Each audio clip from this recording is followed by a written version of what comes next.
Alors, t'as eu ton changement d'échelon? Non, pas encore. Je dois attendre encore un an. Bah, moi, je viens de changer, mais ça m'a pas apporté grand-chose. Je gagne 30 € de plus par mois. C'est pas vraiment ce qu'on appelle améliorer son pouvoir d'achat. 30 euros? Sérieusement? Non mais c'est dingue. Le problème, c'est ce fichu point d'indice qui n'augmente pas. Et le coût de la vie augmente, lui. Et on peut pas en dire autant de notre salaire. C'est vraiment pas normal.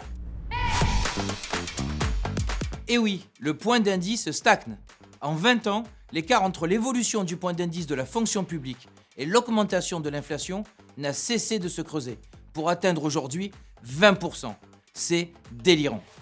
Je m'explique. Depuis 2016, le point d'indice a seulement augmenté 2 fois, de 0,6%. Mais depuis, plus rien.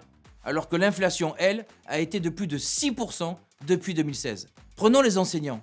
Lorsqu'ils demandent une augmentation du point d'indice, on leur répond qu'ils bénéficient déjà de l'avancement, qui a lieu en moyenne tous les 3 ans.